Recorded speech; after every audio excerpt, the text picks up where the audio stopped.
सबका इस वीडियो में स्वागत हो। यीशु मसीह आपको आपके फैमिली को आशीष करे और ये जो संदेश है आपके जीवन को बदलेगा परमेश्वर की कृपा से।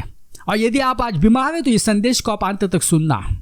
आइए हम जाएंगे पहला कुरिन्थियों 11 अध्याय 29 और 30 ये वचन पढ़ेंगे। पहले हम 30 में जाते हैं। यहाँ पे लिखा है कि इसी कारण तुम में से बहुत से निर्बल और रोगी है और बहुत से सो भी गए हैं। अभी ये जो वचन जो है ये इस वचन में जो विश्वासी है उनके बारे में बताया है। अभी यहाँ पे ऐसे लिखा है कि इसी कारण, इसका मतलब है कि एक ही कारण है। यहाँ पे ऐसा नहीं लिखा है कि बहुत सारे कारण है। यहाँ पे ऐसा लिखा है कि इसी कारण, तो इसका मतलब है कि एक ही कारण है। इसी कारण तुम में से बहुत से निर्बल और रोगी है और बहुत से सो भी गए हैं। इसका मतलब है कि इस दुनिया को छोड़ के चले गए हैं। देखो उसका जो उत्तर जो है, उसका कारण 29 इसमें दिया है। आइए हम उसको पढ़ते हैं। क्योंकि जो खाते पीते समय प्रभु की देह को न पहचाने वह इस खाने और पीने से अपने ऊपर दंड लाता है। देखो यहाँ पे इसका कारण बताया है क्यों जो विश्वासी है वो बीमार है। इसका कारण यहाँ पे बताया है और यह हकीकत है। क्योंकि जब बहुत सारे जो मसीह जब प्रभु लेते हैं तो उनका ध्यान जो होता है प्रभु की देह के ऊपर नहीं होता है। अभी बहुत सारे जो चर्चेस में आप देखेंगे कि जब वो प्रभु लेते हैं तो ज्यादा ध्यान जो होता है वो दाखरस के ऊपर होता है। होना चाहिए, मगर देखो प्रभु भोज में जो है वो दो अंश है। एक है रोटी जो यीशु मसीह का जो देह है उसका प्रतीक है, और दूसरा जो है वो दाखरस जो यीशु मसीह का जो लहू है उसका प्रतीक है। तो जब हम प्रभु भोज लेते हैं तो हमारा ध्यान जो है वो ध्यान यीशु मसीह का जो देह है और यीशु मसीह का जो लहू है, ये दोनों के ऊपर जो है वो बराबर होना चाहिए। मगर बहुत सारे चर्चेस में जो होता है ज्यादा ध्यान जो होता है वो दाखरस के ऊपर होता है। इसलिए यहाँ पे बाइबल कहता है क्योंकि जो खाते पीते समय प्रभु की देह को न पहचाने। भाइयों बहनों बहुत ही आवश्यक है। जैसे मैंने कहा कि प्रभु भोज में दो अंश है। एक जो है वो है रोटी और दूसरा जो है वो है दाखरस जो यीशु के लहू को दर्शाता है। तो जब हम रोटी को खाते हैं जो यीशु मसीह के देह का प्रतीक है तो हमें मालूम होना चाहिए कि यीशु मसीह ने जो है ये हमारे लिए अपना देह क्यों दिया, क्यों उसने अपने देह को तोड़ा है, ये आपको मालूम होना चाहिए। और जब हम रोटी लेते हैं और जब हम दाखरस लेते हैं तो हमारा ध्यान जो होना चाहिए वो यीशु मसीह के लहू के ऊपर होना चाहिए। क्यों? यीशु मसीह ने जो है हमारे लिए लहू बहाया, तो ये हमें मालूम होना चाहिए। और जब इसका हमें ज्ञान होगा और उसके अनुसार जो है हम प्रभु लेंगे तो कोई भी बीमारी हमारे नजदीक नहीं आ सकती।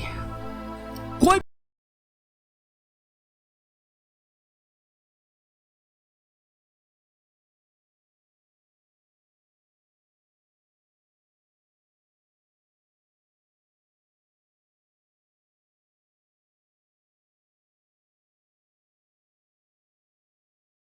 है कि ये जो प्रभोज का समय जो होता है उस प्रभोज के समय में पाप की जो है वो क्षमा हो जाती है, पाप की माफी हो जाती है। इसलिए जब प्रभु भोज का समय आता है तो सब मसीह लोग जो है जो हफ्ते भर में जो किया है, जो पाप किया है उसके ऊपर उनका ध्यान चला जाता है, यानी खुद के ऊपर ध्यान चला जाता है। भाइयों बहनों ये प्रभु भोज का जो समय होता है उस समय में हमारा ध्यान जो है वो यीशु मसीह के ऊपर होना चाहिए।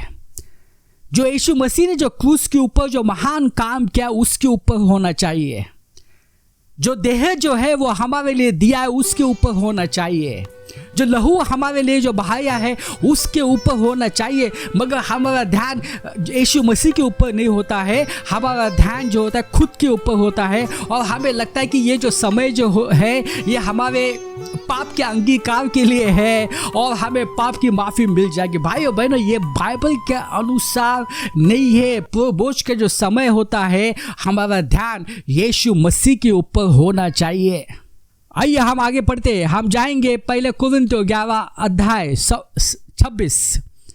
क्योंकि जब कभी तुम यह रोटी खाते और इस कटोरे में से पीते हो तो प्रभु की मृत्यु को जब तक वह न आए प्रचार करते हो। इसलिए जो कोई अनुचित रीति से प्रभु की रोटी खाए या उसके कटोरों में से पिए, वो प्रभु की देह और लहू का अपराधी ठहराएगा। भाइयों बहनों, बहुत ही आवश्यक है, यहाँ पे लिखा है कि हमें सही रीति से जो है वो प्रभु भोज लेना चाहिए। प्रभु भोज के दो अंश होते हैं, एक होता है रोटी और दूसरा होता है दाखरस। और जब हम रोटी लेते हैं जो कि यीशु मसीह का देह का प्रतीक है, तो हमें मालूम होना चाहिए क्यों यीशु मसीह ने जो है उनके देह को हमारे लिए दिया है, उनके देह को हमारे लिए तोड़ा है। इसका हमें ज्ञान होना चाहिए और इसकी हमें घोषणा करनी चाहिए।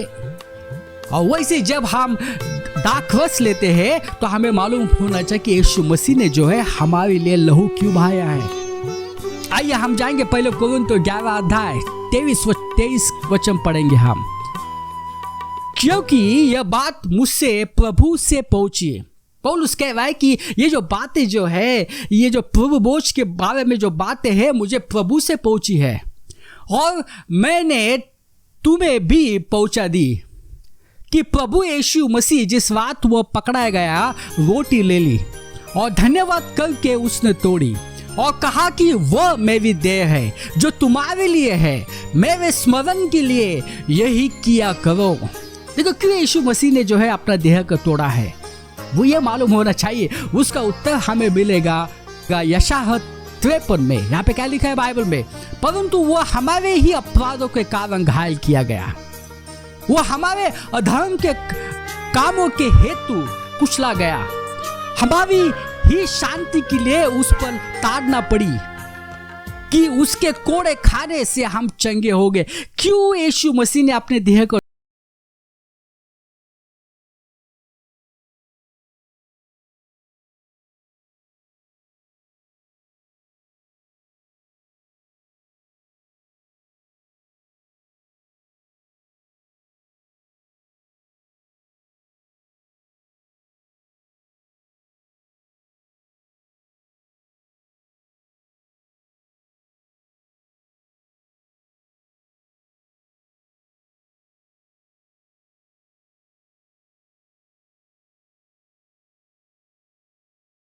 आपने हमारे लिए दिया है, जो देह हमारे लिए तोड़ा है, इससे जो है इससे मुझे चंगाई मिली है। जो भी बीमारियां जो है उससे मुझे चंगाई मिली है। ये आपको घोषणा करना है जब आप प्रभु भोज लेते हैं। उसके कोड़े खाने से जो है आपका जो कैंसर जो है वो चला गया है। उसके कोड़े खाने से आपका जो ब्लड प्रेशर जो है वो नॉर्मल हो गया है। उसके कोड़े खाने से जो आपके जो हार्ट में जो ब्लॉकेज है वो ब्लॉकेज निकल गया है। उसके कोड़े खाने से आपका जो किडनी है, आपका जो लीवर है, जो कोरोना वायरस जो है उसका नाश हुआ है आपके शरीर में। भाइयों बहनों, आप चंगे हो चुके हैं। ये विश्वास से ये घोषणा करना है जब आप उस रोटी को लेते हो। मगर आप कहेंगे पास्टर जी मुझे तो तकलीफ हो रही है। आपको घोषणा देनी है कि आप चंगे हो चुके हैं, और जो रिपोर्ट जो बताता है कि आप में जो बीमारी है वो रिपोर्ट भी जो है बताएगा कि आप चंगे हो चुके हैं। आइए हम 25वां वचन पढ़ते हैं। इसी रीति से उसने बियावी के पीछे कटोरा भी लिया और कहा, यह कटोरा मेरे लहू में नई वाचा है, जब कभी पियो तो मेरे स्मरण के लिए यही किया करो। देखो प्रभु भोज जो होता है ये समय यीशु मसीह का हमें स्मरण करना है, मगर हम खुद का स्मरण करते हैं, हमारे पापों का स्मरण करते हैं। ये गलत जो है वो सिद्धांत है। तो जब हम दाखरस हम जब लेते हैं जो यीशु मसीह का लहू का प्रतीक है, हमें घोषणा करनी है कि जो लहू आपने जो बहाया है क्रूस के ऊपर, उस लहू से मेरे सब पापों की क्षमा होगी। ये जो अतीत के जो पाप है, जो वर्तमान के जो पाप है, जो भविष्य के पाप है, सब पाप की क्षमा हो गई है। ये घोषणा आपको करनी है। और यदि आपका विश्वास नहीं, कुल मसीह कहते हैं सिर्फ जो अतीत के पाप है उसकी क्षमा हो जाती है, भविष्य के पाप की क्षमा नहीं हुई है, तो देखो आप ये विश्वास से अगर प्रभु बोझ लेंगे तो आप जो है वो सही रीति से जो है वो प्रभु बोझ नहीं ले रहे हैं। तो सही रीति से प्रभु बोझ लेना बहुत आवश्यक है। रोटी लेते हैं तो आपको घोषणा करनी है कि मैं सब बीमारियों से चंगा हो चुका हूं। जब आप दाखरस लेते हैं तो आपको घोषणा करनी है कि मेरे सब पाप माफ हो चुके हैं। कोई भी एक भी पाप नहीं है कि जो कि मेरा माफ नहीं हुआ है, सब पाप माफ हो चुके हैं। और ये सब कुछ यीशु मसीह ने क्रूस के ऊपर किया है। भाइयों बहनों, इसके ऊपर आपको ध्यान देना है। इसलिए बाइबल यहाँ पे कहती है, क्योंकि जो खाते पीते समय प्रभु की देह को न पहचाने, वह इस खाने और पीने से अपने ऊपर दंड लाता है। और इसी कारण तुम में से बहुत से निर्बल और रोगी है और बहुत से सो भी गए हैं। इसलिए बहुत आवश्यक है जो बाइबल में बताया है उसके अनुसार जो है प्रभु बोझ लेना। भाइयों बहनों, आप प्रभु बोझ जो है आप ले लेना। और जैसे कि अभी जो है सब चर्चेस वगैरह बंद है, मगर तो भी आप प्रभु बोझ जो है वो आप घर पे ले सकते हैं। अगर यदि आप घर के मुखिया है तो आपके फैमिली को इकट्ठा करके आप प्रभु बोझ ले सकते हैं। मगर ऐसा मत सोचो कि जब चर्च चालू हो जाएगा तब मैं प्रभु बोझ लूँगा। नहीं, ये हमारे लिए बहुत आवश्यक है। कोई कहेगा कि पास्टर जी खाने से क्या होता है, ये रोटी खाने से और दाखरस खाने से क्या होगा। देखो इस दुनिया में जो पाप आया, जो शाप आया, जो बीमारी आई, क्यों आई? क्योंकि हवा ने खाया, उसके वजह से। तो इसलिए भाइयों बहनों बहुत ही आवश्यक है आप प्रभु बोझ ले लो, आपका जीवन बदल जाएगा। सही रीति से ले लो। आइए हम प्रार्थना करते हैं। पिता परमेश्वर, धन्यवाद देते ये समय के लिए। आप महान खुदा है।